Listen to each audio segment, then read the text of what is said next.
Post Malone was on track to become a megastar, and Charlamagne could clearly sense it. Cause you don't realize you about to be a star. No, I think I know that it's coming. Charlamagne therefore spent almost an hour trying to corner and embarrass his guest. What are you doing for the Black Lives Matter movement?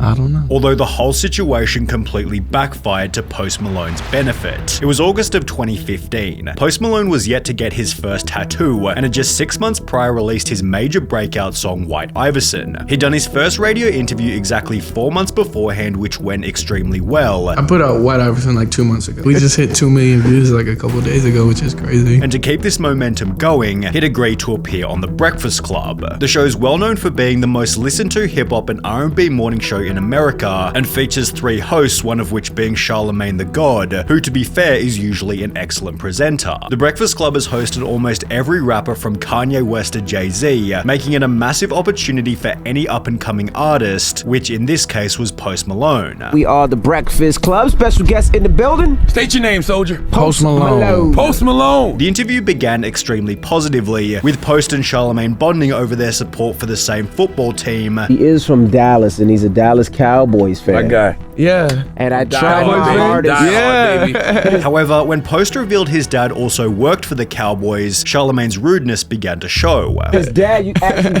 used to work for the organization. What was he, water boy? He does. He still works for the What did he do? organization. He's like head of concessions. See, I said water boy. That's like kind of. No, he in the office. He's in the Head of office. concession. He's in the office. Laughing at his dad's respectable job is mad disrespectful. The shit that pissed me off more than anything was when they were basically laughing at Post's dad's concession job. Like, sorry his dad works a respectful job and ain't no drug dealer, would have walked out right then and there. Dear Charlamagne, head of concession for a professional sports teams is a high-level job. They aren't watching over a high school cafeteria. Post Malone responded to Charlamagne's rudeness by kindly inviting him to a Cowboys game. You know, we get free tickets. We get free chicken strips. Free hot dogs. It's good. So he gets free tickets. Yeah. That's important. Good seats. Yeah, sweets. Sweets. Come on, let's go. To which Charlamagne responded by insulting Post Malone's look. FYI, I think all white people with cornrows look stupid, but that has nothing to do with it. No, that's nothing cool. to do with you. I just think in general. With this then resulting in an awkward confrontation about the color of Posty's skin. Are you afraid as a white rapper that you may be considered a culture vulture? I don't think so. I'm not scared. I'm not scared because I'm not trying to be anybody that I'm not. I'm just trying to, I like what I like. And I don't think I'm biting off of a certain culture or copying a certain culture or trying to be part of a certain culture because, I like what I like. Charlamagne then tried to trick Post into saying the N-word. Say my don't dance. Hey. Just pull it. Say it. Go ahead. And do the rock away. No, say what I just said. My I don't can't. dance. Y'all trying to get me in trouble. Before hitting him with another loaded question designed to damage Post Malone's image. What are you doing for the Black Lives Matter movement? What? I don't know. Is that a serious question? Yes. Okay, I'm sorry. Anything? I guess what I can do to help Black Lives Matter is I to keep making music. I don't know. Got you.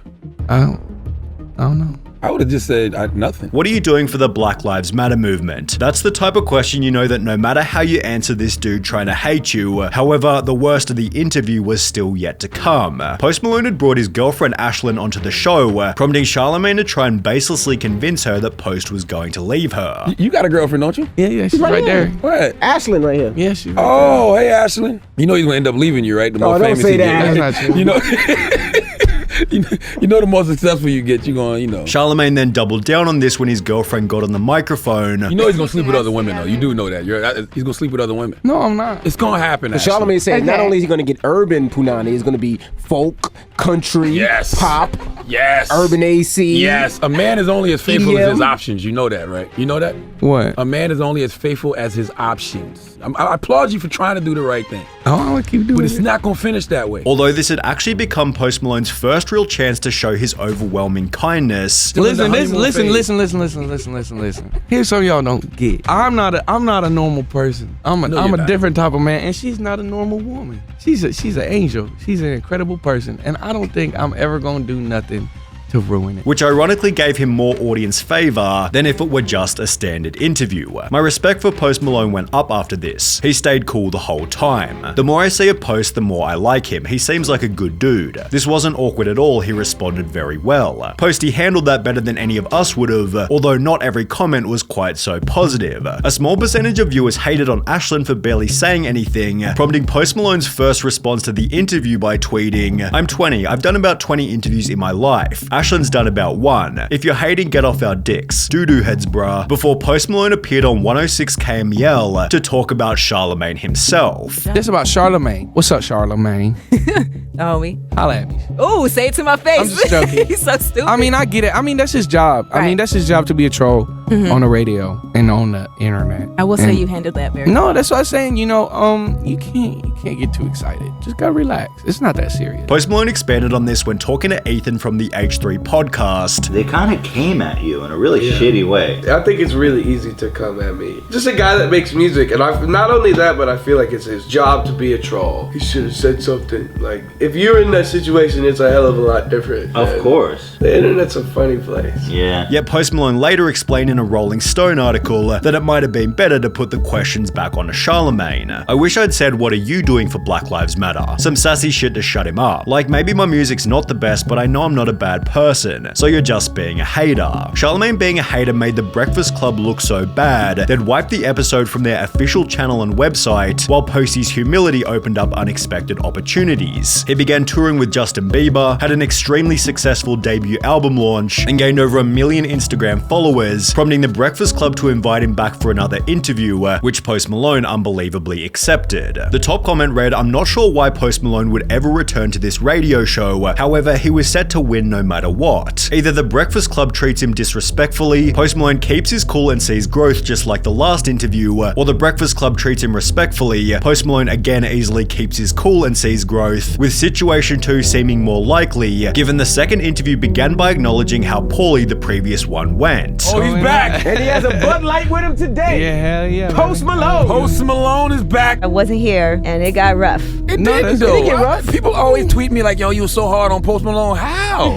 We had a conversation. Well, you did say that he was gonna lose his girl, but And she's still here. However, Charlamagne's jealousy had only gotten worse, What's the Couple weeks hardest ago. thing? Is it like the stardom? Is it the money? Is it the fame? resulting in him instantly trying to sabotage Post's relationship with Justin Bieber. He got mad girls in the studio, Oh yeah, I'm sure. mad drugs, mad stuff. alcohol. Just a little You never weed been over there? probably. Oh, in the studio? Yeah, yeah, yeah. Oh no, I mean not really. You never been in the studio with him with a bunch of No, girls? yeah, I mean not really. This man eats salmon 3 times a day, and apparently that's very good for you. Apparently. Yeah, but what about all the drugs? He doesn't do a lot of drugs. He smokes doesn't do weed. any drugs. He smokes actually. weed. Yet Posty kept his cool and instead did the opposite. Hey, you and Justin really developed quite a friendship, huh? He's a good guy, you know. I sweet. love him, and I have so much respect for him. This would later bring their friendship even closer, although in the meantime, Charlamagne was still trying to ruin Post Malone's relationship. How did you hook up with Kalani? Because the one with Kalani is dope. Beautiful Like young the- lady. No, she's super dope. Right. She's super dope. Beautiful talented young too. lady. Super dope. Isn't she it. beautiful? Asha, is she beautiful? Yes. She said yes. Yes. Right, okay. So you're not allowed to even like acknowledge that girls are beautiful? No, you never said that. He said she was dope. You didn't say she was beautiful. So you have to ask Ashley like stuff like that? Like, Because I'm sure the in women have come regards at to you. what? Yeah. Ashley was There it right is there. again. Here it is Really again. trying to- Round 2. I'm sure the women have come with you. Which was ironic given Charlamagne constantly talks about this man's woman and trying to get her on camera, but he goes out of his way to make sure nobody knows what his wife looks like. Posty responded by again inviting Charlamagne to a free football match. Can you get Charlamagne tickets? Yeah, I mean, if you're nice. I'm to going me. Sunday. They gotta go with each other. Y'all gotta go with each other. Like sit Let's next go. to each other in the game. No. Oh, you If don't you like could me? go, if you could, No, I don't Yo. dislike you, but I don't like the Tommy, smell you of can beer hang and with cigarettes. Post. And Post Malone smells like every beer and every cigarette that's in whatever convenience store in New York City right now. It's the new another- Kid Rock right here, ladies How and is it gentlemen. With the Kid Rock comment leading to another booby-trapped question. Did you vote for Trump? I didn't vote. Tell me more. Because About you're what? young and you got a voice. I would like to know your thoughts on the current system. Do you feel like one of them was more fit than the other, though? I mean, If you had- I'm gonna talk about that with my friends. What do you do when you experience racism? Like meaning that you're around some white people who may be being racist. How do you I mean, use I your don't power? hang out with racists. Charlamagne disrespected Post Malone over. You tweeted once that I don't know. I don't follow you on Twitter. and over. Did you listen to it? Absolutely not. I might though. What do you mean, absolutely? Not? You might like it. You might like it. However, Post Malone had again managed to keep his cool, resulting in even more favor from the audience. Everyone is talking about how rude they were, but what stands out even more is Post's ability to not let them under his skin, or at least not show it. He's a great dude with a lot of compassion and love for what he does, and everything/everyone around for him. Mad respect for this dude and the way he conducts himself, while everyone only had the opposite to say about Charlamagne. Charlamagne hella disrespectful, he's the product of jealousy. To see a kid much younger than you living your dream, it's gotta be tough. Someone's feelings are hurt because the best they'll ever do is a morning radio show, and Post made dude feel stupid just by being his nice positive self, leading Charlamagne to then invite someone dressed like Post Malone onto the show just so he could mock him. It's therefore no surprise that when asked about Charlamagne a year after The Breakfast Club, Post Malone calmly told Rolling Stone, "He's not a good person, he hates me because I'm white and I'm different. But we're still rocking and we're still successful and he can't stop it." Although this would only reignite their beef, as Charlamagne responded, "I don't not like people because they're white. I just didn't like him because at the time I thought he was whack," adding that he loves Rockstar and encourages Malone to keep growing, keep winning, although only 10 days after this, Charlamagne was saying the opposite. After reading this Rolling Stone interview, not only is his music not my cup of mayonnaise, but neither is his personality. Because you're not as talented as you think you are. Charlamagne then went to the effort of convincing other podcasters that Post Malone sucked. You don't like Post Malone? I think he's trash. There we go. Okay, so let's talk about that. Why do you think he's trash? Which clearly didn't work. I don't even understand how you are this successful and this biased. I'm not biased. You think Post Malone is a dope artist? Yes. Why? And when I met him, he was a really good guy. And he had really great energy. While even Jake Paul, who had his own beef with Post Malone, told Charlamagne his attacks were baseless. We actually went back and forth on Twitter. Post is trash, but go ahead.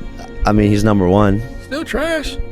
You can be number one and still be trash. Numbers don't lie, bro. He's trash, bro. Numbers do lie sometimes. Numbers don't tell a whole tale. All right, well. He doesn't like Post, as you can see. Damn, Jake Paul actually taking a W, and so was Post Malone in his own lane of music. Beer Bongs and Bentleys, released just 4 months after the Jake Paul interview, peaked at #1 on every chart in every country, while Hollywood's Bleeding performed equally well, turning the Breakfast Club interviews into an insignificant chapter in Post Malone's come-up. Charlamagne, however, still hadn't moved on over 2 years later. You gotta kick 2 people out right now. You trying to kick out the rap game because you real critical about rap. Post Malone. Although it finally showed that he'd been somewhat humbled. Post Malone, definitely though. And for no other reason other than I'm probably hating. Which could also be felt during a Vlad TV interview. I'm cool, clearly, with white people being in hip hop. Just respect why you're here. You're here because of these people that laid the foundation for you to even have the platform of hip hop to stand on. One of Charlamagne's most respectful and entertaining traits is that he sticks to his guns and refuses to be a pushover, although in this case he probably should have made an exception. Just don't be a dick, because like dicks get places, but then like at the end of the night, you're gonna not be able to fucking sleep.